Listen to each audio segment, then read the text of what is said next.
ആമേൻ. ആമേൻ.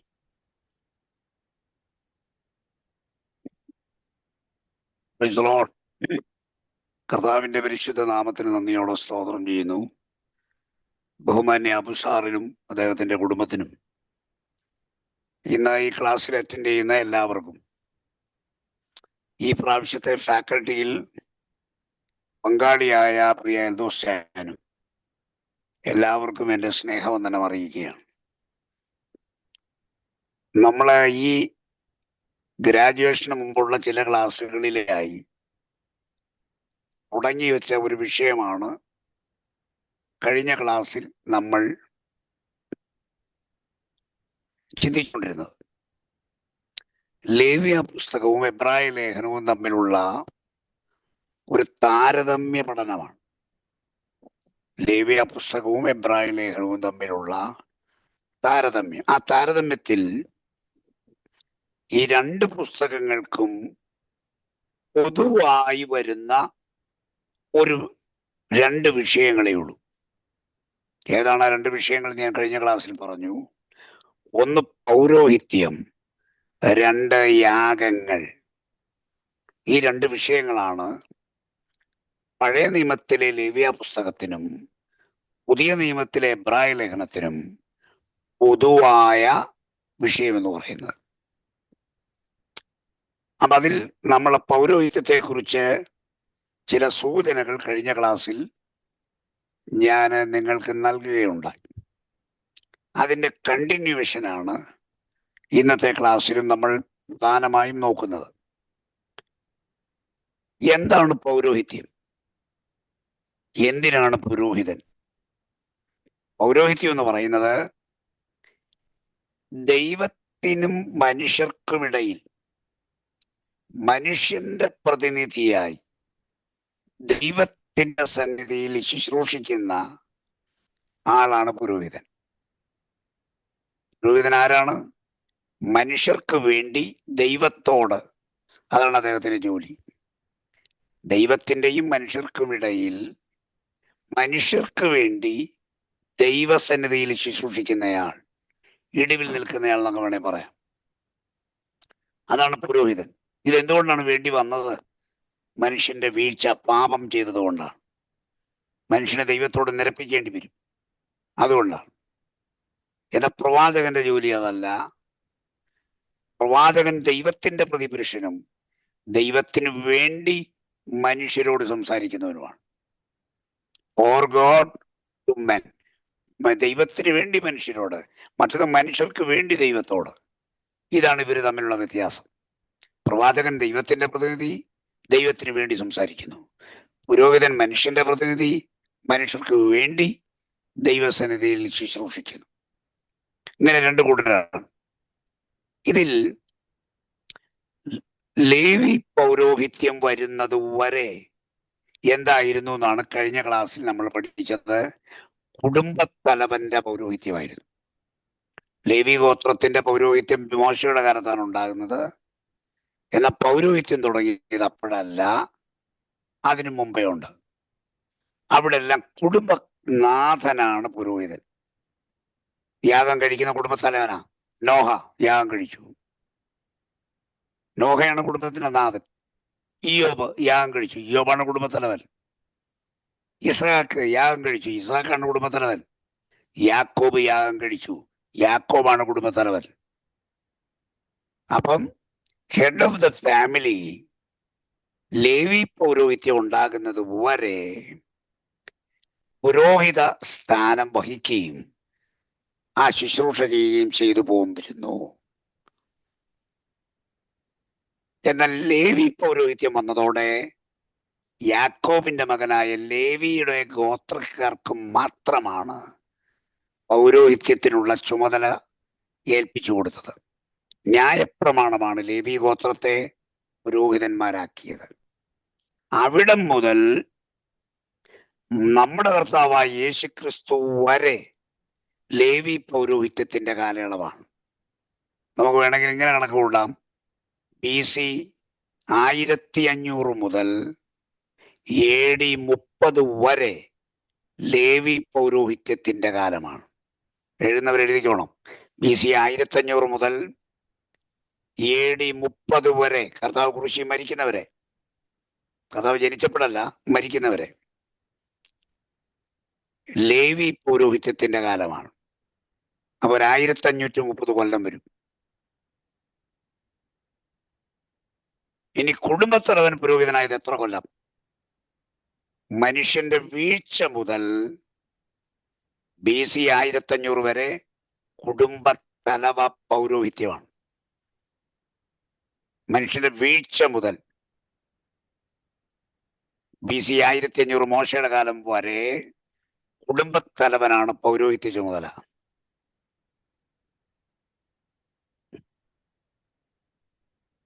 BC 1500 മുതൽ AD 30 വരെ ലേവി ഗോത്രത്തിനാണ് പൗരോഹിത്യ ചുമതല.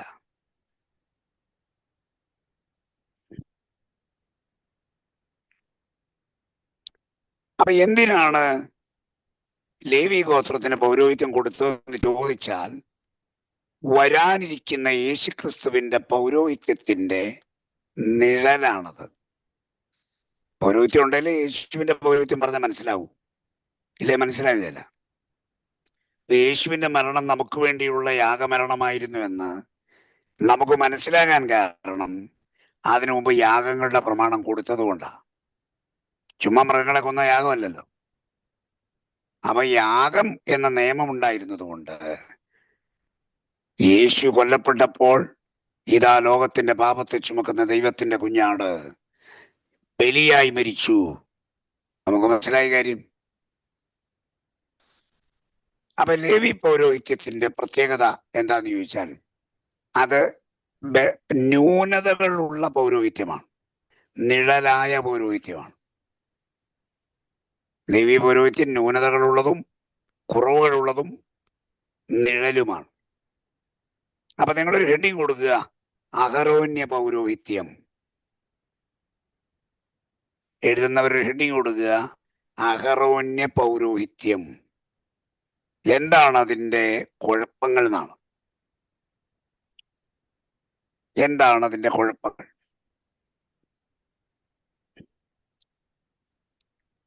നമ്പർ 1,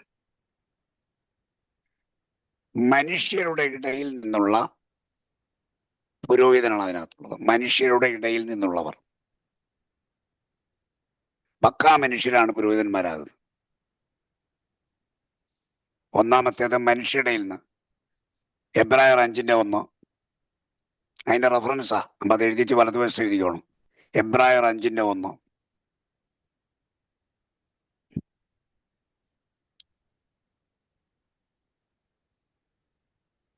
2, ബലഹീനത പൂണ്ടവരാണ് അവര്. സാധാരണ മനുഷ്യന്റെ എല്ലാ ബലഹീനതയും അവർക്കുണ്ട്. അഹരോന്യ പുരോഹിതത്തിന്റെ കുഴപ്പം അതാ, ബലഹീനത പൂണ്ടവർ. എബ്രായർ 5:2. എബ്രായർ 5:2. ബലഹീനത പൂണ്ടവരാണ് അവര്. നമ്മുടെ എല്ലാ വീക്ക്നെസ്സും അവർക്കുണ്ട്. 3, നമ്പർ 3, തനിക്ക് വേണ്ടി യാഗം അർപ്പിക്കേണ്ടവരാണ് അവര്. ലേവ്യ പുരോഹിതന്മാരെല്ലാം തൻ്റെ പാപത്തിന് വേണ്ടി യാഗം കഴിക്കണം. അതെന്നാ പുരോഹിതനാ? നമുക്ക് വേണ്ടി യാഗം കഴിക്കാൻ നിൽക്കുന്ന പുരോഹിതൻ അവരുടെ പാപത്തിന് വേണ്ടി ആദ്യം യാഗം കഴിച്ചിട്ടുണ്ട് നമുക്ക് വേണ്ടി കഴിക്കാൻ. തനിക്ക് വേണ്ടി യാഗം കഴിക്കണം. അതവരുടെ ന്യൂനതയാണ്. എന്നാൽ ഇപ്പോഴത്തെ ഹൈപ്രിസ്റ്റ് യേശു കർത്താവാണ്, തൻ്റെ പാപത്തിന് വേണ്ടി ഒരു യാഗമേ ഇല്ല, കാരണം തന്നിൽ പാപമില്ല. അത് കമ്പയർ ചെയ്യുമ്പോഴാണ് നമുക്കിത് മനസ്സിലാവുള്ളൂ. തനിക്ക് വേണ്ടി യാഗം അർപ്പിക്കേണ്ടവനാണ്. വാക്യം 3, എബ്രായർ 5:3.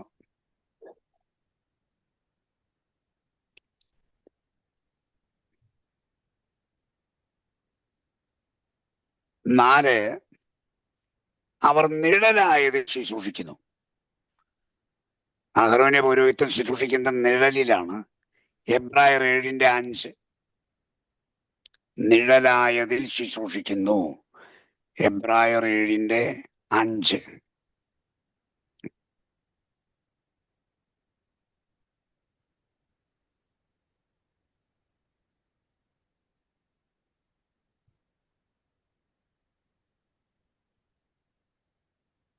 അടുത്ത പോയിന്റ്, അഞ്ചാമത്തേത്. നിരന്തരം യാഗങ്ങളെ കഴിക്കുന്നവര്. ഒറ്റയാഗമല്ല, യാഗം കഴിച്ചുകൊണ്ടേയിരിക്കുന്നു. തിങ്കളാഴ്ചയും ചൊവ്വാഴ്ചയും ബുധനാഴ്ചയും വ്യാഴാഴ്ചയും എല്ലാം യാഗമാ. എന്ന കർത്താവോ ഒറ്റ യാഗമേ കഴിച്ചുള്ളൂ, സ്വന്തം ശരീരയാഗം. അതായിട്ട് കമ്പയർ ചെയ്യുമ്പോഴാണ് ഇതിന്റെ ന്യൂനത മനസ്സിലാകുന്നത്. നിരന്തര യാഗങ്ങളെ കഴിച്ചു എന്ന്. എബ്രായർ 10:11. എബ്രായർ 10:11. നിരന്തര യാഗങ്ങളെ കഴിക്കുന്നു. അടുത്ത പോയിന്റ് നമ്പർ 6. പൂർണ്ണത വരുത്താൻ കഴിയാത്ത യാഗങ്ങൾ. അവർ കഴിച്ച യാഗങ്ങളുടെ പ്രത്യേകത, അതിന് പൂർണ്ണത വരുത്താൻ കഴിവില്ല. പൂർണ്ണത വരുത്താൻ കഴിയാത്ത യാഗങ്ങൾ. എബ്രായർ 10:1.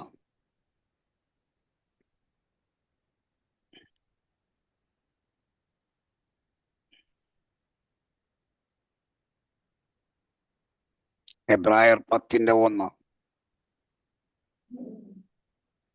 അടുത്തത് നെക്സ്റ്റ് പോയിന്റ്, കൈപ്പണിയായ കൂടാരത്തിൽ ശുശ്രൂഷിക്കുന്നു. ലേവ്യ പുരോഹിതന്റെ പ്രത്യേകത, കൈപ്പണിയായ കൂടാരത്തിലാണ് അവർ ശുശ്രൂഷിക്കുന്നത്. എബ്രായർ 9:11.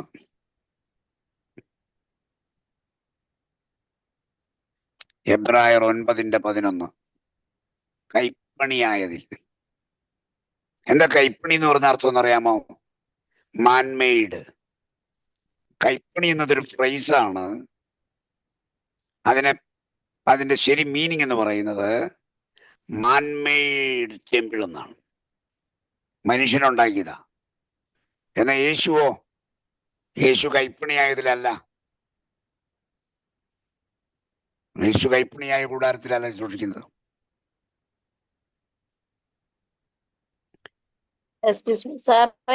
ഒന്നുകൂടെ പറയാവോ? എബ്രായർ 9:11.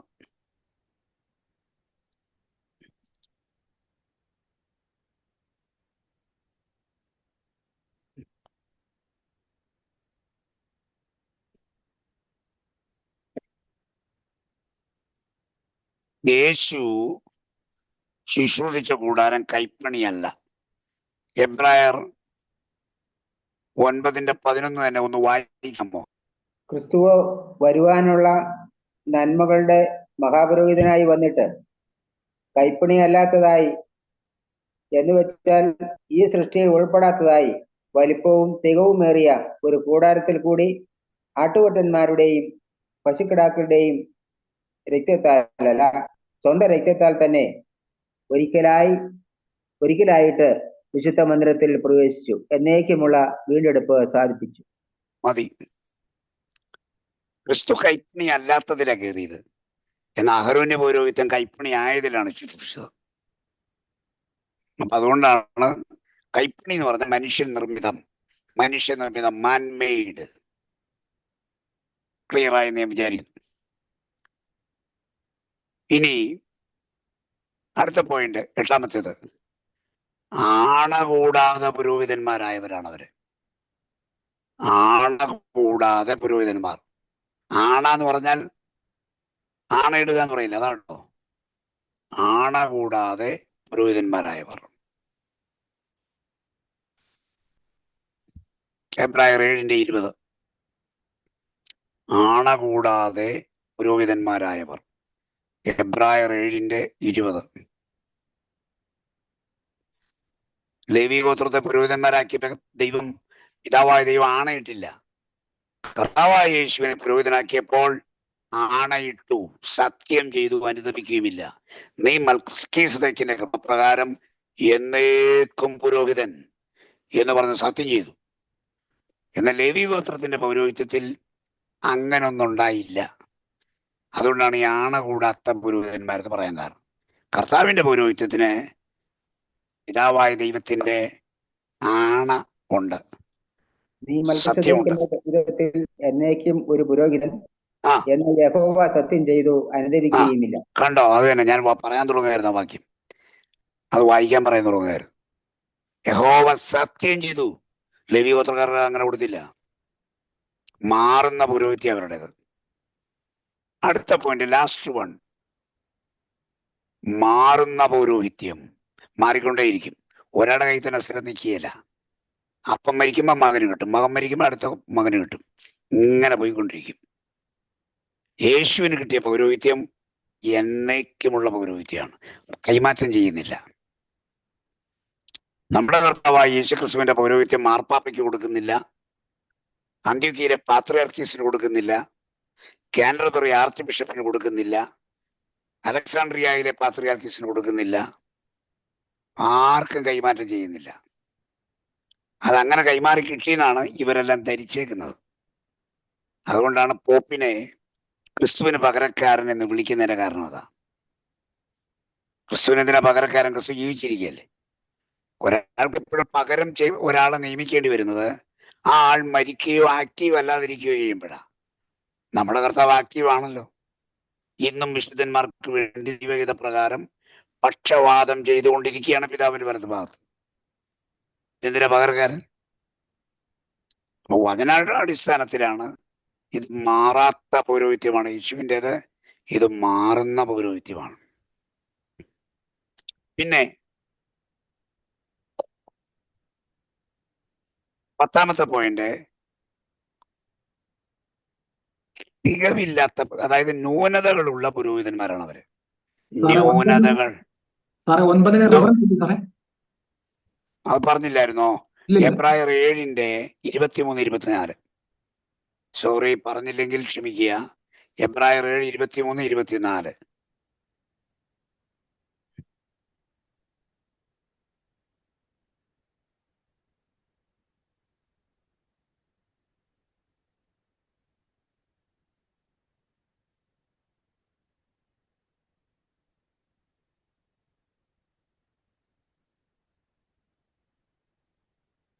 പത്താമത്തെ നമ്മൾ പറഞ്ഞു, ലേവ്യ പുരോഹിതന്മാർ ന്യൂനതകൾ ഉള്ളവരാണ്.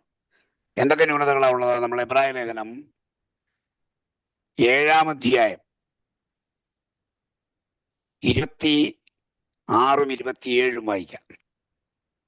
26-27 വായിച്ചാട്ടെ. ഇങ്ങനെയുള്ള മഹാപുരോഹിതനല്ലോ നമുക്ക് വേണ്ടിയത്. പവിത്രൻ, നിർദോഷൻ, നിർമ്മലൻ, പാപികളോട് വേർവിട്ടവൻ, സ്വർഗത്തെക്കാൾ ഉന്നതനായി തീർന്നവൻ. ആ മഹാപുരോഹിതന്മാരെ പോലെ ആദ്യം സ്വന്തം പാപങ്ങൾക്കായും പിന്നെ ജനത്തിന്റെ പാപങ്ങൾക്കായും ദിനം പ്രതി യാഗം കഴിപ്പാൻ ആവശ്യമില്ലാത്തവൻ തന്നെ. അത് മതി. അങ്ങനെ ഒരാളെ ഉള്ളത് യേശു കർത്താവാണ്. എന്താ യേശുവിന്റെ പ്രത്യേകത? ആ പറയുന്ന യോഗ്യതയൊന്നും ഇവർക്കില്ല. പവിത്രൻ, നിർദോഷൻ, നിഷ്മളൻ, നിർമ്മലൻ. അഹരോൻ 1ാമത്തെ മഹാപുരോഹിതനാ, പക്ഷെ ഭയങ്കര കുഴപ്പക്കാരനായിരുന്നു. എന്തൊക്കെയാ കുഴപ്പം കാണിച്ചേ? നമ്പർ 1, കാളക്കുട്ടിയെ ഉണ്ടാക്കിയത് അഹരോനാണ്.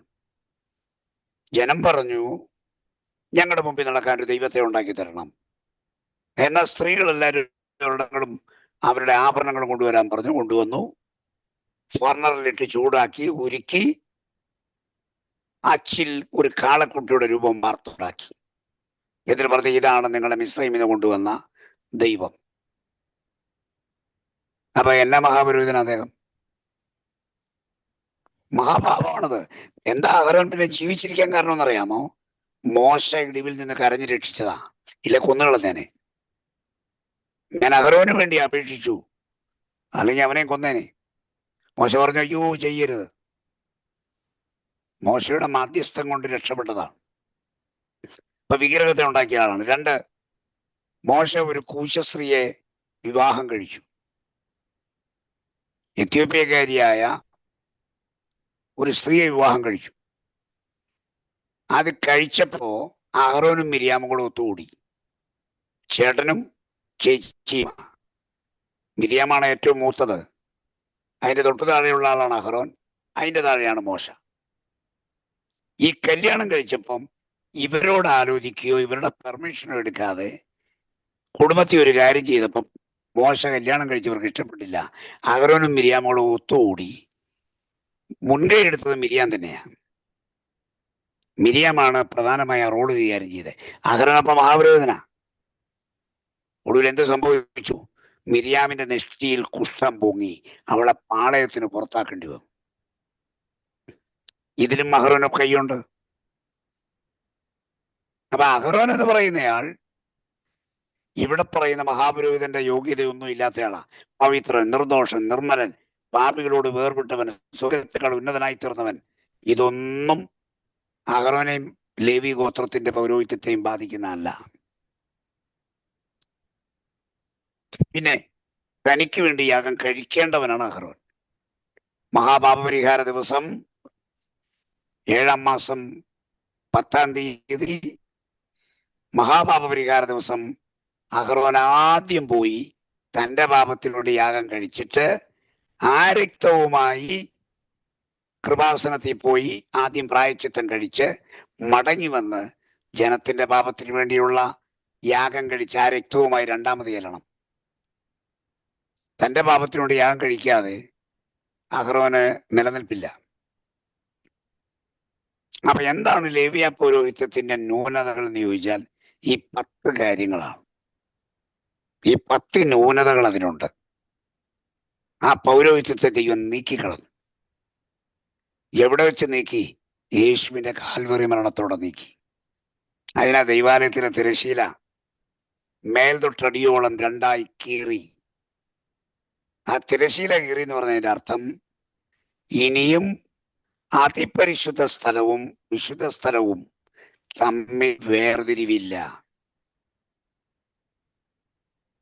പാളയത്തിൽ പ്രാകാരത്തിലിരിക്കുന്ന ഒരാൾക്ക് ഇനി അകത്തേക്ക് ധൈര്യപൂർവ്വം കടന്നുചെല്ലാം. ആലയം, പൗരോഹിത്യം, ന്യായപ്രമാണം ഒക്കെ നിന്നുപോയി ക്രിസ്തുവിന്റെ കാൽവറി മരണത്തോടുകൂടെ. അതിനൊന്നും ഇന്ന് പ്രസക്തിയില്ല. ഇന്നൊരാലയമില്ല നമുക്ക്. ആലയം എന്ന് പറഞ്ഞാൽ കെട്ടിടമില്ല എന്നുള്ള അർത്ഥത്തിലാട്ടോ. ഇന്നത്തെ ആലയം എന്ന് പറഞ്ഞാൽ ഒന്ന് നമ്മുടെ ശരീരം, 2 സഭ സമ്മേളിക്കുന്ന ഇടം. ഇങ്ങനെ 2 ആലയമേ ഉള്ളൂ. കെട്ടിടങ്ങൾ ആലയങ്ങളല്ല. നിർഭാഗ്യവശാൽ 70 കൊല്ലം മുമ്പ് നമ്മുടെ ആളുകൾ സഭാ ഹോളുകൾ പണിതിട്ട് ഹോളുകൾ എന്നേ പറയുമായിരുന്നുള്ളൂ, സഭാ ഹോളുകൾ. ഇന്ന് നമ്മുടെ ആളുകൾ പറയുന്ന അങ്ങനല്ല, ആലയം എന്ന് പറയാൻ തുടങ്ങിയിട്ടുണ്ട്. ഇന്ന് ഈ ആലയത്തിന്റെ ഉദ്ഘാടനം ഇവിടെ വെച്ച് ബഹുമാനപ്പെട്ട സോവാൻസോ നിർവഹിക്കുന്നതാണ്. അദ്ദേഹം എഴുന്നേറ്റ് പറയുന്നു, മനോഹരമായ ഒരു ആലയം ദൈവം നമുക്ക് തന്നിരിക്കുന്നു. ഇതെല്ലാം വേദപുസ്തക വിരുദ്ധമാണ്. ഒരൊറ്റ കെട്ടിടത്തെയും ആലയം എന്ന് വിളിക്കാൻ പാടില്ല. നിങ്ങൾ കോടികൾ മുടക്കി പണിതോ, നിങ്ങളുടെ സഭാ ഹോളിന് കോടി മുടക്കിക്കോ, ആലയം എന്ന് വിളിക്കാൻ പാടില്ല. എന്താ കാര്യം? പുതിയ നിയമത്തിൽ കെട്ടിടങ്ങൾക്ക് അങ്ങനെ സ്ഥാനമില്ല. നമ്മുടെ ശരീരമാണ് ആലയം. 2, എവിടെയാണോ സഭ കൂടി വരുന്നത് അതാണ് ആലയം, അല്ലാതെ കെട്ടിടമല്ല ആലയം. കത്തോലിക്കരായ ആളുകള് അവരുടെ പള്ളി ആലയം എന്നൊക്കെ പറയുന്നതിനകത്ത് പിന്നെയും കുറച്ചെങ്കിലും ശരിയുണ്ട്. കാരണം എല്ലാ ദിവസവും അത് ആലയമാണ് എന്ന് പറഞ്ഞാൽ എല്ലാ ദിവസവും ഇവിടെ നടക്കുന്ന ശുശ്രൂഷകൾ ഒന്നാണ്. എല്ലാ ദിവസവും രാവിലെ 7:30 കുർബാനയുണ്ട്. പള്ളിയിൽ ആർക്കും ചെല്ലാൻ പ്രാർത്ഥിക്കാം, അടിയന്തരമായി ഒരാൾക്ക് എന്ന് കുമ്പസാരിക്കാം. ഇത് ആഴ്ചയിൽ എല്ലാ ദിവസവും നടക്കുക പള്ളികളിൽ. നമ്മുടെ സഭാ ഹോളുകളിലോ ആഴ്ചയിൽ ആകെ 2 കൂടിവരവേ ഉള്ളൂ, ഒന്ന് ഞായറാഴ്ച, ഒന്ന് വെള്ളിയാഴ്ച, അല്ലേ? വേറെ ദിവസമൊന്നും ഇല്ലല്ലോ. വേറെ ദിവസം നമ്മൾ എന്നാൽ സഭാ ഹോൾ വെറുതെ കിടക്കുക. പിന്നെ ചിലയിടങ്ങളിലാണെങ്കിൽ ആസയുടെയും ഭാര്യയുടെയും പിള്ളേരുടെയും തുണി ഉണങ്ങാൻ ഉപയോഗിക്കുകയാണ് തിങ്കളാഴ്ച മുതൽ ശനിയാഴ്ച വരെ. ഞാൻ ICPയിൽ വർക്ക് ചെയ്യുമ്പം കേരളത്തിലെ എല്ലാ ജില്ലകളിലും ഒട്ടുമിക്ക സഭാ ഹോളുകളിലും ഞങ്ങൾക്ക് കിടന്നുറങ്ങേണ്ടി വന്നിട്ടുണ്ട്. കാരണം ചെല്ലുന്ന സ്ഥലത്ത് ടീമംഗങ്ങൾക്കെല്ലാം കിടക്കാൻ സ്ഥലം ഉണ്ടാവില്ല, റൂമുകൾ ഉണ്ടാവില്ല. പാഴ്സനേതല്ലേ, 2 മുറി കാണും. അപ്പൊ അവിടുത്തെ പാസ്റ്റർ അതിന്റെ ലീഡർ എന്ന നിലയിൽ, പ്രസംഗൻ എന്ന നിലയിൽ എന്നോട് പറയും, സാറിന് മേളിൽ റൂം തരാൻ വരാനൊക്കെ പറയും. അപ്പൊ ഞാൻ വേണ്ട, ഞങ്ങളെല്ലാവരും ഒരുമിച്ച് കിടക്കൂ, ഹോളിൽ തന്നെ കിടന്നോളാം, അതാ സുഖവും. അപ്പൊ ഞങ്ങള് ഹോളിൽ കയറാൻ തുടങ്ങുമ്പം പാസ്റ്റർ വന്ന് തടയിലെ പാസ്റ്ററുടെ ഭാര്യ വന്ന് തടഞ്ഞേച്ച് പറയും, ഒരു 10 മിനിറ്റ് വെളിയിൽ നിൽക്കണേന്ന്. എന്നാ കാര്യമെന്ന് അറിയാമോ? അവർ 2 പേരും കൂടെ ഹോളിനകത്ത് വേണ്ടി അയ വലിച്ച് എല്ലാം കൂടെ വലിച്ച് പറിക്കണം, അതിനകത്ത് കിടക്കുന്ന തുണി മുഴുവൻ എടുത്ത് മാറ്റണം. അപ്പൊ ഈ കാണുന്ന കുടുംബത്തിന്റെ മുഴുവൻ തുണിയും അണ്ടർ ഗാർമെന്റ്സ് വരെ ഉണങ്ങിയെടുക്കുന്ന സ്ഥലത്തിനെ ആലയം എന്ന് വിളിക്കാൻ പറ്റൂ. അതുകൊണ്ടാണ് ഞാൻ പറഞ്ഞത്, നമ്മൾ ദയവായി നമ്മുടെ സഭാ ഹോളിനെ കയറി ആലയം എന്ന് വിളിക്കരുത്. ദൈവം പോലും ചിരിച്ച് മണ്ണ് കപ്പി. ദൈവത്തിന് തന്നെ തമാശയായി തോന്നും. നമ്മുടെ സഭാ ഹോള് തന്നെയാണ്. അങ്ങനെ തന്നെയാണ് പണ്ട് കാലത്ത് അങ്ങനെ പറഞ്ഞുകൊണ്ടിരുന്നത്. സഭാ ഹോൾ, ബെതേൽ ഹോൾ, എലീം ഹോൾ, അങ്ങനെയാ പണ്ട് പറഞ്ഞുകൊണ്ടിരുന്നത്. കാരണം അത് വെറും കെട്ടിടം മാത്രമാ. ജനങ്ങൾക്ക് മഴ നനയാതെയും വെയിൽ കൊള്ളാതെയും ഒരുമിച്ചുകൂടി ദൈവത്തെ സ്തുതിക്കാനും വചനം കേൾക്കാനും ഒരിടം, ഷെൽട്ടർ, അത്രയേ ഉള്ളൂ. അല്ല കോടികൾ മുടക്കി പണിതത് കൊണ്ടോ സംഘടനയുടെ പ്രസിഡന്റ് വന്ന് ഉദ്ഘാടനം ചെയ്തതുകൊണ്ടോ കെട്ടിടം ആലയമാകുന്നില്ല. ജീവനുള്ള ദൈവത്തിന്റെ ആലയം സഭയാണ്. ജീവനുള്ള ദൈവത്തിന്റെ ആലയം നമ്മുടെ ശരീരമാണ്. മറ്റേ വേറെ ഒന്നിനെയും നമ്മൾ അങ്ങനെ വിളിക്കരുത്. ആ പവിത്രത കെട്ടിടങ്ങൾക്കില്ല. അത് നമ്മൾ മനസ്സിലാക്കിയിരിക്കേണ്ട കാര്യം തന്നെയാണ്. ഈ അടുത്ത കാലത്തായി നമുക്ക് വരുന്ന ഒരു മിസ്റ്റേക്കാണത്. അപ്പം അഹരോന്യ പൗരോഹിത്യത്തിന്റെ ന്യൂനതകൾ 10 നമ്മൾ ഇന്ന് പ്രധാനമായും പഠിച്ച കാര്യങ്ങൾ. ഞാൻ എല്ലാ റെഫറൻസും വായിപ്പിച്ചില്ലെന്നേ ഉള്ളൂ. നിങ്ങൾ എഴുതി വെച്ചിട്ടുള്ളത് കൊണ്ട് നിങ്ങളത് ചെക്ക് ചെയ്തോണം. ഇതിനകത്ത് എത്രത്തോളം കറക്റ്റാണ് കാര്യങ്ങൾ എന്ന് ചെക്ക് ചെയ്യണം. അപ്പൊ ഈ പൗരോഹിത്യം എന്നുവരെ ഉണ്ടായിരുന്നുള്ളൂ? കർത്താവിന്റെ കുരിശുമരണം വരെ മാത്രം. പിന്നെ അതിന് നിലനിൽപ്പില്ല. എപ്പോഴാ പൗരോഹിത്യം ഇല്ലാതാകുന്നറിയാമോ? മഹാപുരോഹിതനായവൻ തന്റെ വസ്ത്രം കീറിയാൽ അവന്റെ പൗരോഹിത്യം നഷ്ടപ്പെടും. എന്താ കയ്യപ്പം ചെയ്തേ? യേശുവിന്റെ വിസ്താരവേളയിൽ യേശുവിനോട് ചോദ്യം ചോദിച്ചു. യേശു പറഞ്ഞു, ഞാനാകുന്നു. ഉടനെ കയ്യപ്പാവ് വസ്ത്രം കീറി. വസ്ത്രം കീറിയ പൗരോഹിത്യം പോയി. പുരോഹിതനായി പ്രതിഷ്ഠിക്കപ്പെട്ടവൻ ചെയ്യാൻ പാടില്ലാത്ത കാര്യങ്ങളിലൊന്നാണ് വസ്ത്രം കീറരുത്. 2 ദൈവാലയത്തിലെ തിരശ്ശീല മേൽതൊട്ടടിയോളം 2ആയി കീറിപ്പോയി. അപ്പൊ ഇനി മുതൽ ആലയം ഉദ്ദേശിക്കുന്ന ആലയമില്ല, പൗരോഹിത്യമില്ല, എല്ലാം തീർന്നു. ഒറ്റ മഹാപുരോഹിതനെ നമുക്കുള്ളൂ. അത് കർത്താവായ യേശു ക്രിസ്തു മാത്രമാണ്. എന്താ യേശുവിന്റെ പ്രത്യേകത? തനിക്ക് വേണ്ടി യാഗം വേണ്ട. നിങ്ങൾ വേദപുസ്തകം പരിശോധിച്ചു നോക്കൂ. കർത്താവായ യേശുവിന് വേണ്ടി ഒരൊറ്റ യാഗം ജനനം മുതൽ മരണം വരെ കഴിക്കേണ്ടി വന്നിട്ടില്ല. ഒറ്റ യാഗവും കഴിച്ചില്ല. അതെന്നാ കാര്യം? പാപമില്ലാത്തവനെതിരെ യാഗം കഴിക്കുന്നത്. അതാണ് കാര്യം. യേശുവിൽ പാപമില്ലല്ലോ. പാപമുള്ളവനാണ് യാഗം. നമ്മുടെ കർത്താവ് പാപം ചെയ്തിട്ടില്ല. അവനിൽ പാപമില്ല. അവൻ പാപം അറിഞ്ഞിട്ടില്ല. അതുകൊണ്ട് ആ യാഗം, ലേവ്യ പൗരോഹിത്യം കഴിക്കുന്ന യാഗം അഹരോന്യ പൗരോഹിത്യത്തിന് ആവശ്യം ഉള്ളതാണ്. എന്നാൽ നമ്മുടെ കർത്താവിനത് വേണ്ട. അതാണ് അതിന്റെ പ്രത്യേകത എന്ന് പറയുന്നത്. ഈ പൗരോഹിത്യം എന്തിനു ദൈവം വെച്ചു എന്ന് ചോദിച്ചാൽ യേശുവിന്റെ പൗരോഹിത്യത്തിന്റെ നിഴലാണ്.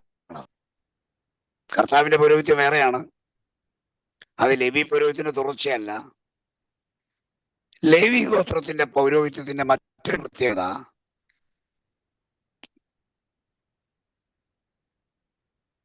കെഹാത്തിന്റെ മക്കളിൽ, ഈ ലേവി അമ്രാമിന്റെ മക്കളിൽ 3 പേർക്ക് ലേവി ഗോത്രത്തിൽ പ്രത്യേക ചുമതലയുണ്ട്. അവരുടെ കുടുംബങ്ങൾക്ക്. 1 കെഹാത്യർ, 2 ഗെർശോന്യർ, 3 മെരാര്യർ. 3 മക്കളുടെ പേരാ. അവരുടെ മക്കളെയാണ് ഈ പേരിൽ അറിയപ്പെടുന്നത്. ആ പേരുകൾ നോട്ട് ചെയ്യുക. കെഹാത്യർ, ഗെർശോന്യർ, മെരാര്യർ. ഇവർക്കെല്ലാം ചുമതലകളുണ്ട്. ഇതിൽ കെഹാത്യരുടെ ജോലിയാണ് കൂടാരത്തിലെ വിശുദ്ധ ഉപകരണങ്ങൾ സംരക്ഷിക്കുകയും ചുമലിൽ എടുക്കുകയും ചെയ്യുക എന്നുള്ളത്. വേറെ ആരും അടുത്ത് ചെല്ലരുത്. പെട്ടകം ചുമക്കാൻ അവർക്ക് അവകാശമുള്ളൂ. യാഗപീഠം അവർ ചുമക്കണം, ധൂപപീഠം അവർ ചുമക്കണം. എല്ലാവരും ഓടിച്ച് ചുമക്കാനൊക്കെ. എന്നാൽ മേഘം പൊങ്ങി കൂടാരം ഇവിടുന്ന് മാറ്റാനായിട്ട് ദൈവം പറഞ്ഞു കഴിഞ്ഞ ഉടനെ ആരോഗ്യമുള്ള 4 പേരെ വിളിക്കുകയല്ല, കെഹാത്യർക്ക് മാത്രമേ അടുത്ത് ചെല്ലാൻ പറ്റുള്ളൂ. കെഹാത്യരുടെ ഒരു പ്രത്യേകത, ഗർശോന്യർക്കും മെരാര്യർക്കും കൂടാര ഉപകരണങ്ങളായ പ്രാകാരം, വിശുദ്ധ സ്ഥലം, അതിന്റെ പലകകൾ, തിരുനിവാസം, ഇതെല്ലാം വണ്ടിയെ കയറ്റി കൊണ്ടുപോകാൻ അനുവാദമുണ്ട്. വണ്ടിയുണ്ട് അവർക്ക്, കാള വലിക്കുന്ന വണ്ടിയുണ്ട്. കെഹാത്യർക്ക് മാത്രം വണ്ടിയില്ല. അവർ ചുമലി വഹിച്ചോണം. മനുഷ്യൻ ചുമലിൽ വഹിച്ച് മാത്രമേ പെട്ടകം കൊണ്ടുപോകാവൂ. എന്നാ പലകയെല്ലാം വണ്ടി കയറ്റി കൊണ്ടുപോകാം, കൂടാരശീലയെല്ലാം വണ്ടി കയറ്റി കൊണ്ടുപോകാം. പെട്ടകം കൊണ്ടുപോകാനൊക്കെയല്ല. പെട്ടകം കൊണ്ടുപോകണമെങ്കിൽ ചുമലിൽ വഹിക്കണം. കാരണം ആ ഉപകരണം മാത്രമാണ് തണ്ടിലാണ് ഇരിക്കുന്നത് തന്നെ, തണ്ടിന്മേൽ. ആ തണ്ട് ചുമക്കാനുള്ളതാണ്. ഇതിനൊക്കെ വലിയ ആത്മീയ അർത്ഥമുണ്ട് കേട്ടോ. സമാന കൂടാരം പഠിക്കുമ്പോഴേ പോകാൻ പറ്റുള്ളൂ എന്നുള്ളതേ ഉള്ളൂ. അപ്പൊ ലേവി പൗരോഹിത്യം ഇന്ന് നിലനിൽക്കുന്നില്ല, അത് നിന്ന് പോയി. അതിന് നിലനിൽപ്പില്ല.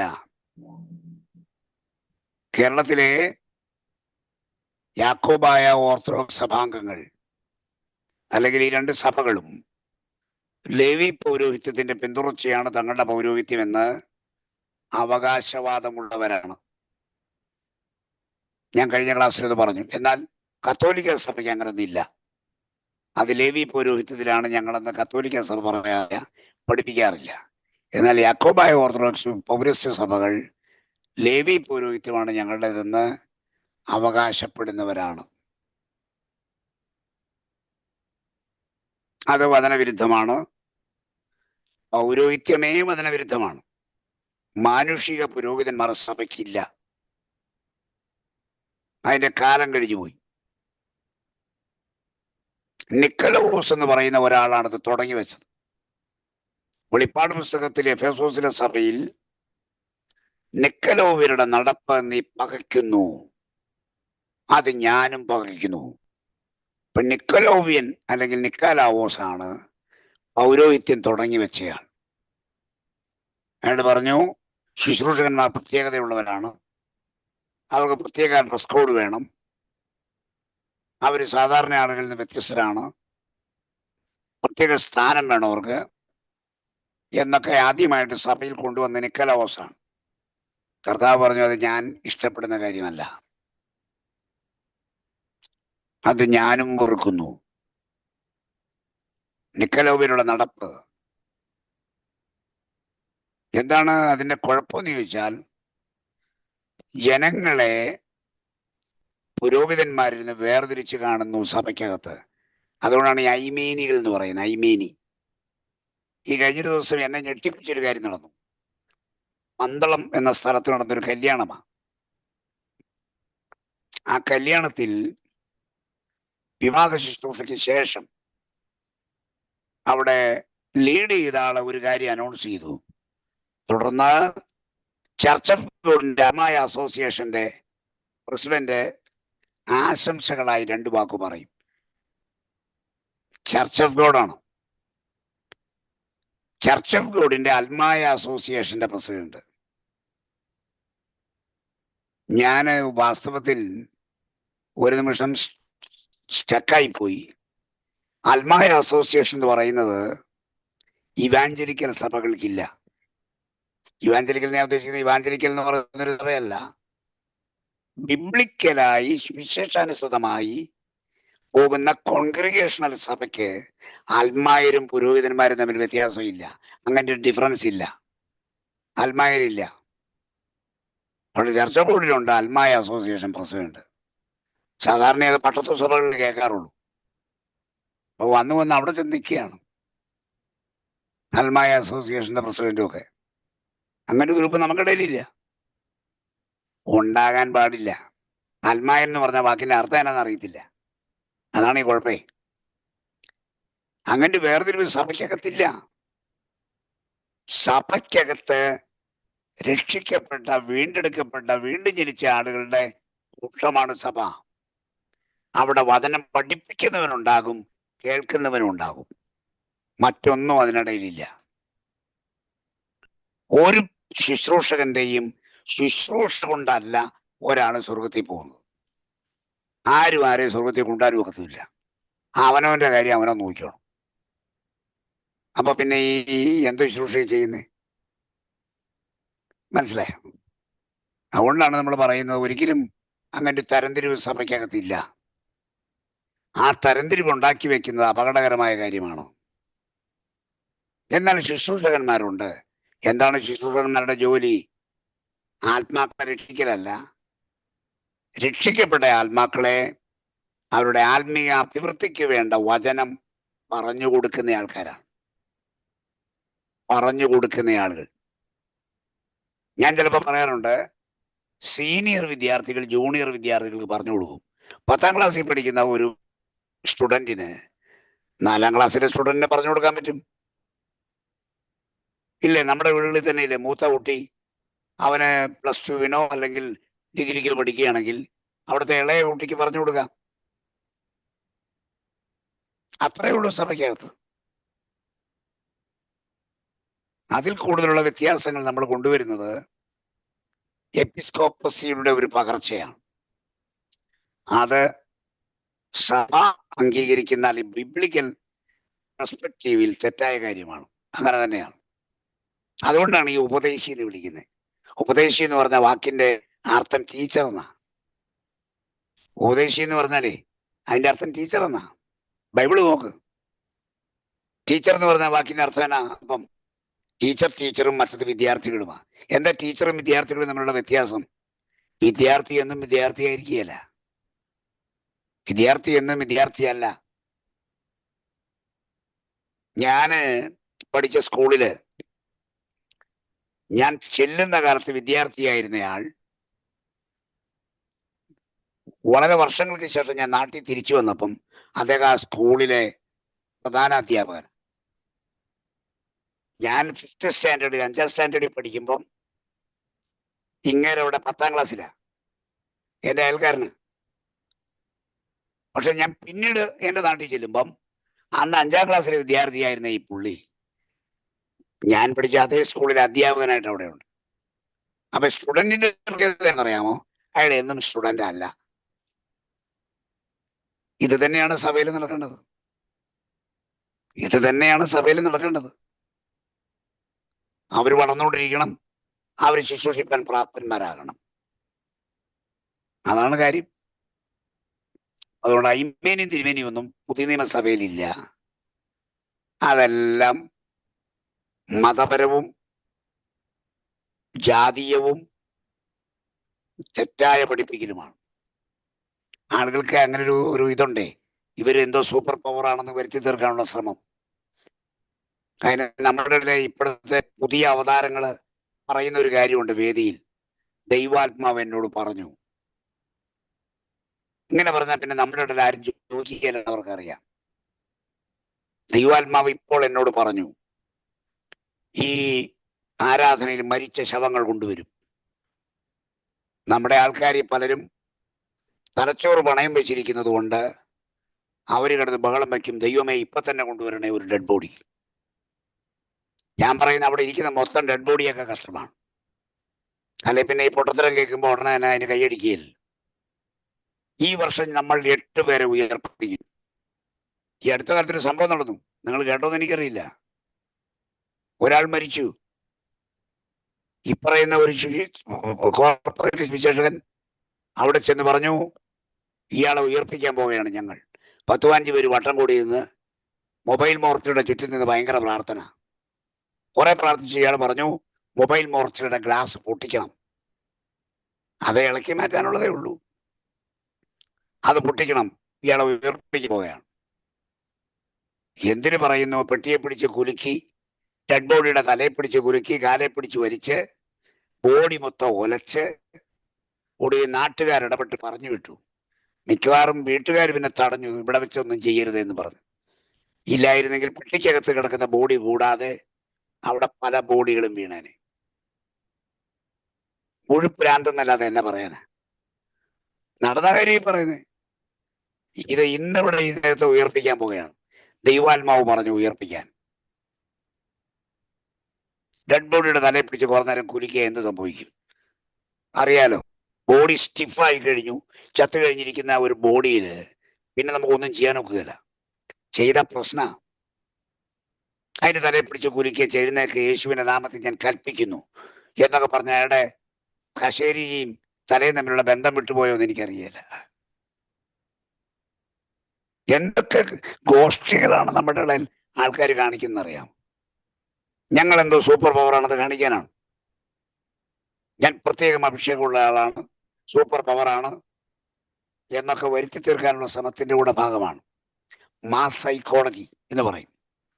ജനങ്ങളെ, ഒരു കൂട്ടത്തെ, ഒരാളെ നമുക്ക് പറ്റിക്കാൻ പ്രയാസമാണ്, എന്നാൽ ഒരു മാസിനെ നമുക്ക് വേഗത്തിൽ പറ്റിക്കാം. അതാണ് മാസ് സൈക്കോളജി എന്ന് പറയുന്നത്. 1000 പേരിരിക്കുന്ന വേദിയിൽ സ്റ്റേജിൽ നിൽക്കുന്നയാൾക്ക് ഈ ജനമനസ്സിനെ കയ്യിലെടുക്കാൻ ഈസിയാണ്.